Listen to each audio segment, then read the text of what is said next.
shadow who aids the forces of law and order is in reality Lamont Cranston, wealthy young man about town. Years ago in the Orient, Cranston learned a strange and mysterious secret, the hypnotic power to cloud men's minds so they cannot see him. Cranston's friend and companion, the lovely Margot Lane, is the only person who knows to whom the voice of the invisible shadow belongs. Today's drama, A Gift of Murder.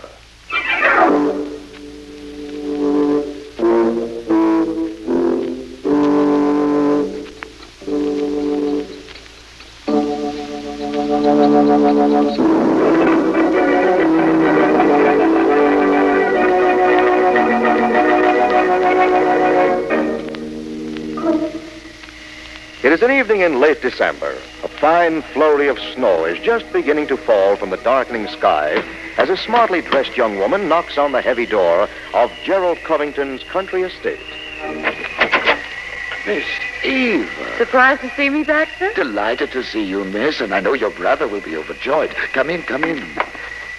Mr. Gerald was saying only last week that he hoped you'd get back from Europe in time for the party tonight. Party? Did you say party? Yes, miss. A party here? A little gathering in keeping with this glad season. As I remember Gerald, he considers all seasons equally glum. I know, miss, but this, you see, is in honor of your Aunt Frances. In honor of Aunt Frances? Do you mean to tell me that Gerald is giving a party for Aunt Frances? Indeed, miss. Why, where is he? In the drawing room, trimming the Christmas tree. Trimming the... This I've got to see. Gerald! Eva! What a happy surprise, I can't tell you. A Christmas tree. Yes, I did it all myself. And presents. For your Aunt Frances. Is it so strange, Eva, that I should want our aunt to have a lovely tree? Yes. My dear Aunt Frances is 72 years old. We may not have her with us long. Darling, last year she was 71, which isn't precisely adolescent. And all she got for Christmas was a dozen handkerchiefs and a cold in the head. Well, this year, things are somewhat different. So I noticed. Last time I was in touch with this little family circle, you and Clyde hated Aunt Frances like death and taxes. You may speak for our brother Clyde, but as for me, I've always adored the dear old soul. Really? Really. Shall I show you what I have for her? Do. Look, an antique music box, the sort of thing she loves, and in solid gold. Isn't it charming? Listen. God rest ye merry gentlemen. Expensive item, I'd say. I paid $500 for it, but nothing's too good for dear old Aunt Frances. It isn't possible, is it, that Aunt Frances has come into money? Well, that is... She has. Well, the truth is, an old admirer of hers, a Mr. Onslow Fraser, remembered her in his will. How distinctly did he remember her, Gerald? Quite distinctly, Eva. She's inheriting $1 million. Oh. And when did you hear of this? Only yesterday. Mr. Elcott, attorney, member of the firm of Elcott and Duveen in Boston, brought us the news. Now I see it all. The tree, the presents, the party. You're competing with Clyde for Aunt Frances's affection. I am only trying to brighten the end of her life. You are only trying to become the chief beneficiary of her will. Nonsense. I'm quite sure I will be a beneficiary, as you will, Eva, though I doubt that Clyde will benefit very much, if at all. Why not? I'll tell you why not. It's amusing, really. Quite amusing. Day before yesterday, before Mr. Elcott appeared, of course, Clyde was unfortunate enough to have written me a certain letter. Letter? A letter, my dear, suggesting that we put Aunt Frances in an old woman's home. No. Yes. I have the fatal bit of correspondence, keeping it carefully. And when Aunt Frances lays eyes on it, I shouldn't be surprised if she cuts Clyde out altogether. And you're going to let her lay eyes on it, of course. What do you think? Does Clyde know you do? Oh, my, yes. He's been on the phone for the past 2 days, begging and threatening my life by turns. Clyde is not a man to let himself be pushed too far, Gerald. I'll risk his wrath. I must go upstairs and wrap the music box for Aunt Frances. If the guests arrive, you'll greet them for me, won't you? Who's coming? Principally the family. Clyde and our dear aunt. And possibly the lawyer, Mr. Elcott. Anyone else? Just that young couple Aunt Frances is so fond of. Mr. Cranston and Margot Lane. Yes, she likes them. And it's my desire to please her, you know. You bet I know. I'll be down in a moment. Let's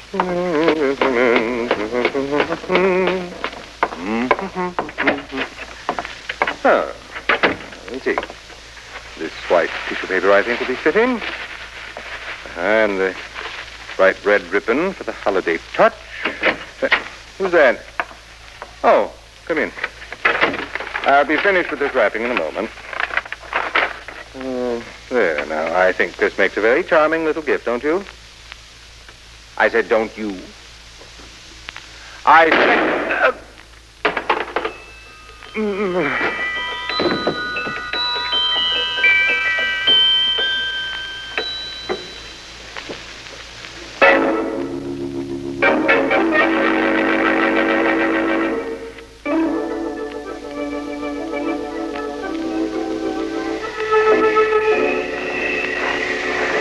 We're not too early, are we, Lamont? Well, Aunt Frances said 7. It's quarter after, Margaret. Oh. The perfect night for a holiday party. Perfect. Whirling snowflakes by a special arrangement with the weatherman. Just for Aunt Frances's sake. Of course. What do you say we lend the scene the crowning touch of a Christmas carol before we make an entrance? I'd be glad to try. Very good, milady. We shall fill the night with music. Of a sort. Me, me, me, me. Me, me. God rest ye merry gentlemen, let nothing you dismay. What was that? Sounds as if something has someone very much dismayed. Lamont. Ring the bell. Baxter. Miss Lane, Mr. Cranston. What's the matter? You look as if you've seen a ghost. Not a ghost, sir. A corpse. What? Mr. Gerald has been murdered.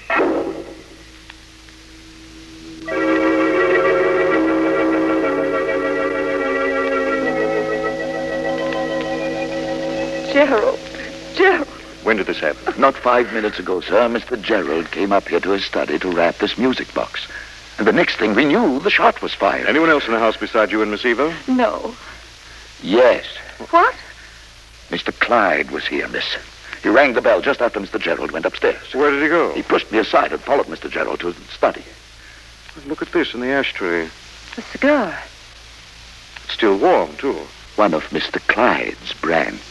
Clyde murdered Gerald. No. He looked angry, but when I tried to stop him, he said he had to see Mr. Gerald on a matter of great urgency. What sort of matter? Something about a letter. A letter? Yes, there was a letter. Gerald told me about it just before he came upstairs. It must have been somewhere in the study, probably the desk. He said he was keeping it to hold over Clyde's head. Yes, here it is. I'm afraid I'm a little baffled. Oh, it's only too simple. In this letter, Clyde suggested putting Aunt Frances in an old woman's home. What?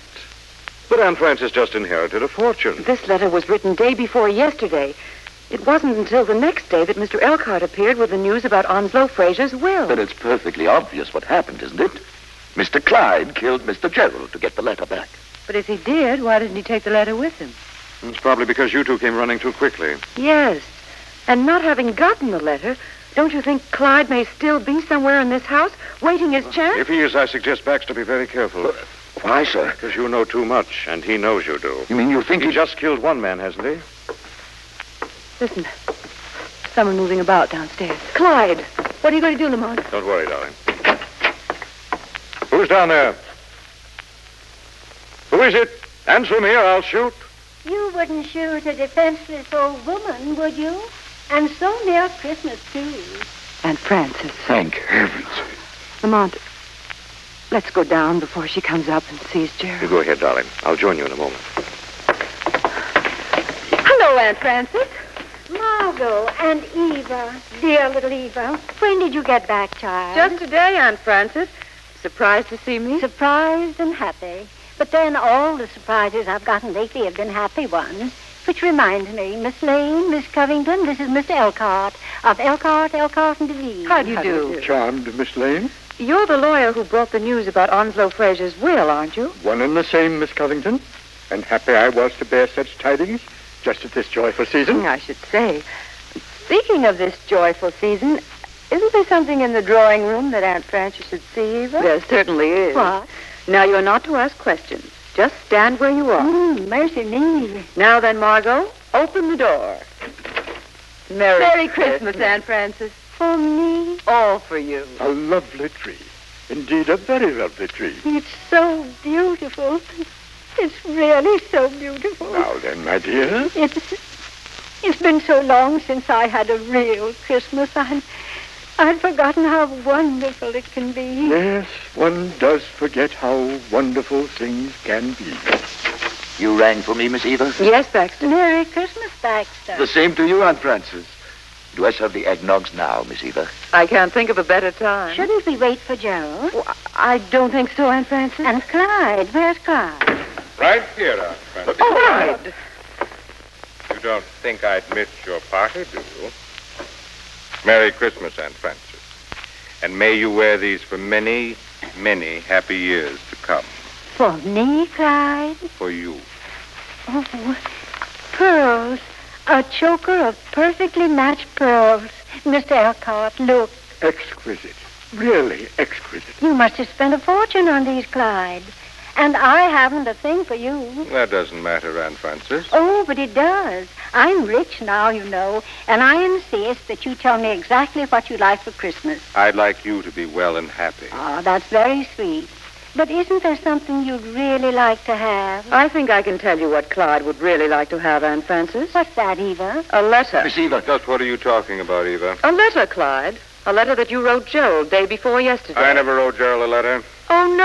How peculiar. And I have it right here, signed by you. May I see that? No, you may not. May I see that, Eva? You may not, May I Clyde. see it now, Eva? Mr. Covington. He's got a gun. Hand it over. Come on. Give it to me. Thank you. Clyde, what's the meaning of this? There's no time to explain just now, Aunt Frances. I must go. However, I beg you not to believe any of the poisonous lies these people may tell you about me behind my back. I want you to know that I do wish you the very merriest... Drop that gun! Don't go on me! Drop it! Drop it! Pick up that gun, Baxter. Yes, sir. What do I do now, Take sir? Mr. Clyde up to the study and hold him there until the police arrive.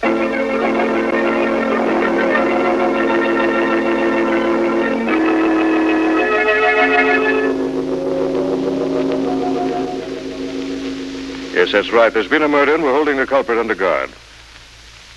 Yes, I suggest you get here as fast as you can. Are the police coming, Mr. Cranston? Immediately, Mr. Elkhart. I'm sorry I had to spoil your Christmas party like this, Aunt Frances. Oh, Lamont, my dear, you had no choice. Aunt Frances, Yes, my dear? we found this upstairs. A little remembrance that Gerald bought for you. A music box. And a very lovely one. Listen. Oh, how charming. And look, it's gold. Proper gift for a golden-haired lady. What did you say, Mr. Elkhart? Why, Cranston! Mr. Cranston! Come on. That came from the back of the house. Clyde. He's killed Baxter. Come on, Margot. Baxter! Baxter! Baxter! I'm all right, Miss Lane. Oh. Though I can't say as much for my prisoner. Clyde. He tried to escape, sir, so I was forced to shoot. Tried to escape.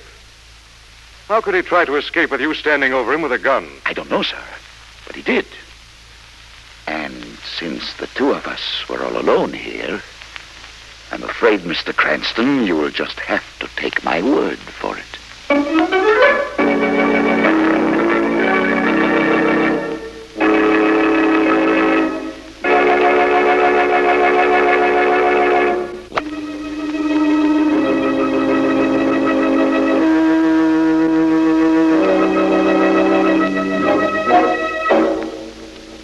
When Margot and Lamont heard the shot from the rear of the Covington mansion, they found Baxter standing over Clyde Covington, a smoking revolver in his hand. A few moments later, in the massive entrance foyer. He killed Clyde deliberately, Lamont. I'm sure Baxter shot him in cold blood. I rather agree with you, Margot. But why? Possibly because Clyde had an alibi. An alibi Baxter didn't want him to use. You mean I mean that Clyde may have not come to this house at all early in the evening. not even to get the letter? He wasn't the only person who might have been interested in getting that letter, Margot. No? No. Baxter could have used it nicely to hold over Clyde's head as long as Aunt Frances lived, bleeding him of a nice sum in the process. I see what you mean.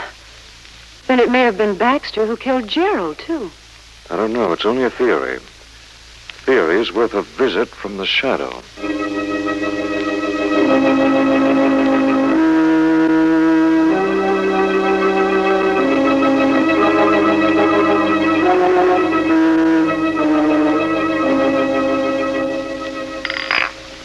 God rest you, Mary, gentlemen.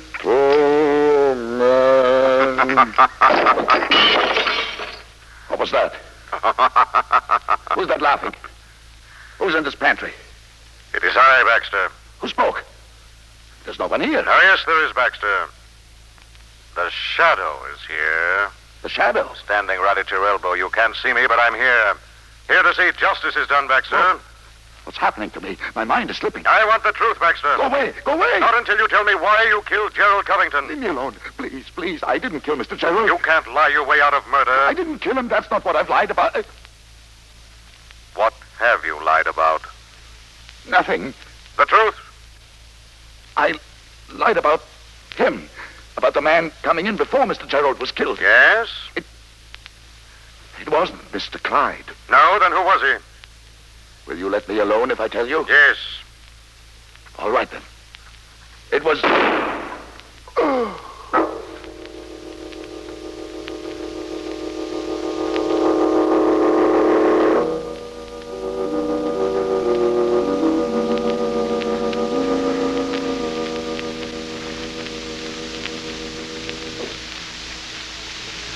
Lamont, is Baxter going to be all right? Yes, the bullet grazed his skull. He's unconscious, but he'll live. I left him in the library. This case is getting more confusing every minute. Yes, isn't it? Take Mr. Elkhart, for instance. I don't understand his position in this little mystery at all. Well, what do you mean? You remember what he said when I gave Aunt Frances the little gold music box? Yes, he said a proper gift for a golden-haired lady. Exactly.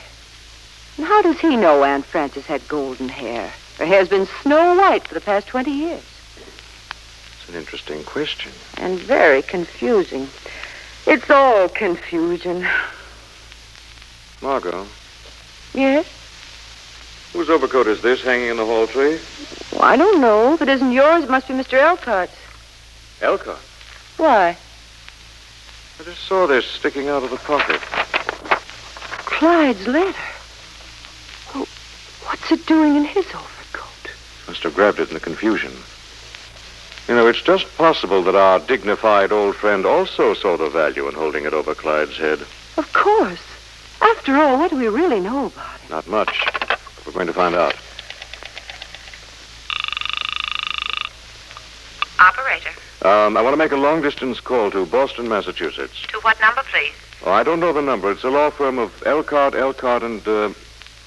Juvine. Yes, sir. I will place the call and ring you back. And make it fast, please. Yes, sir. Lamont, do you really think... Time has come to stop thinking, Margot. We're on the verge of the kind of discovery that cracks a case wide open. Yes. Look, I want you to go into the drawing room. Elkhart will be there. Yes? I'll tell you exactly what I want you to do. When you get in, I want you to...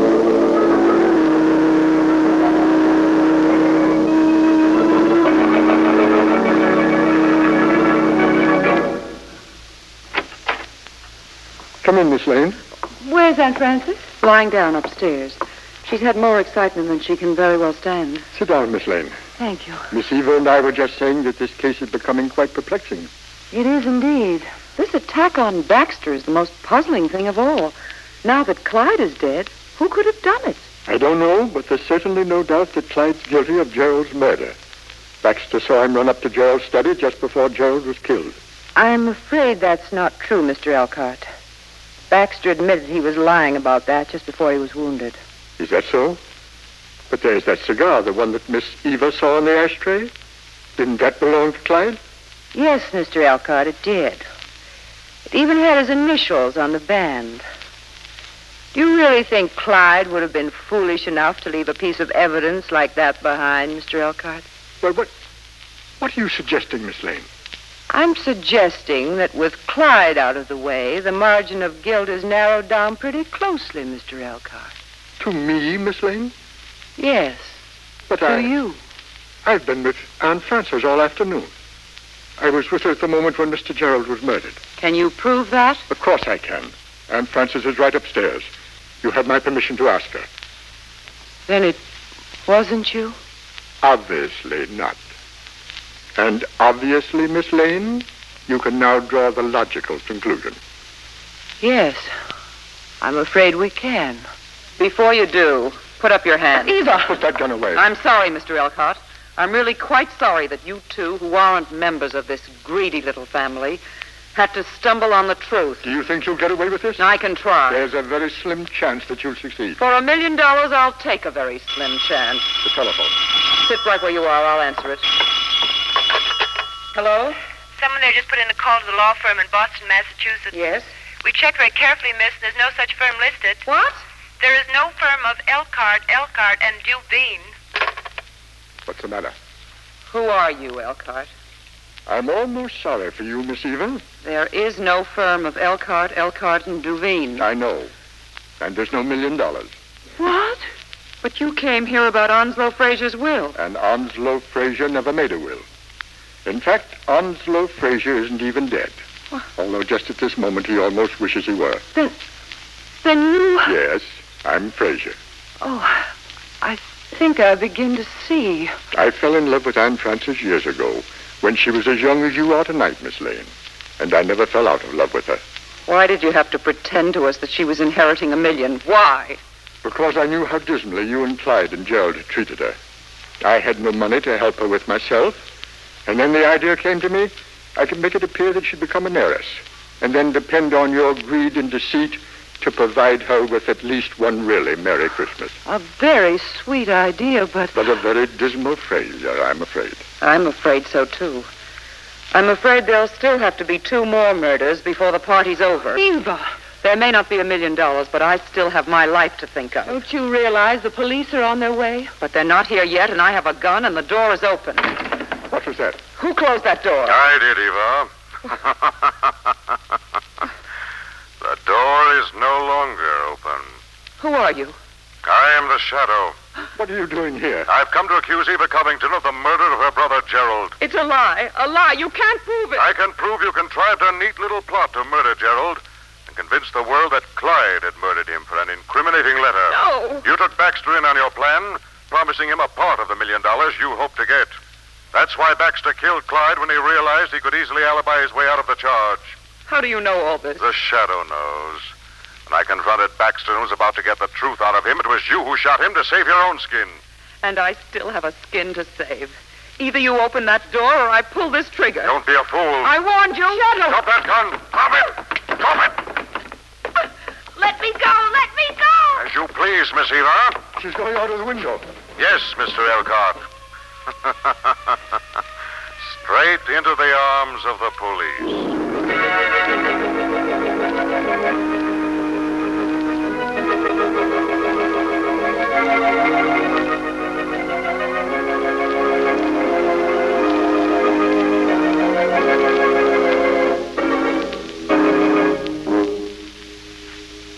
And then we found the letter in your overcoat, and I thought you were the murderer, Mr. Elkhart. I'd picked it up and hidden it so that Aunt Frances wouldn't see it, Miss Lane. Whoosh, here she comes. Frances, Yes? I want you to know how sorry I am. Sorry? Why? I've made a tragic mistake.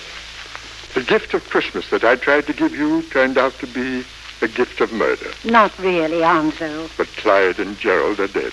It was their own greed and ruthlessness that brought about their death. And besides, the world's better off without either of them. Much better. Nevertheless, I'm sorry. You shouldn't be. You've made me very rich. But the $1 million wasn't real, Frances. Oh, it isn't $1 million that's made me rich. It's your kindness and remembrance and the love of your heart. That's real, isn't it? Yes.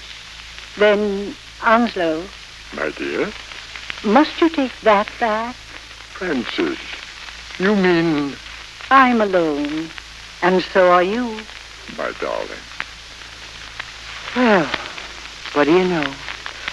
It looks like it'll be a Merry Christmas after all. With many more to come.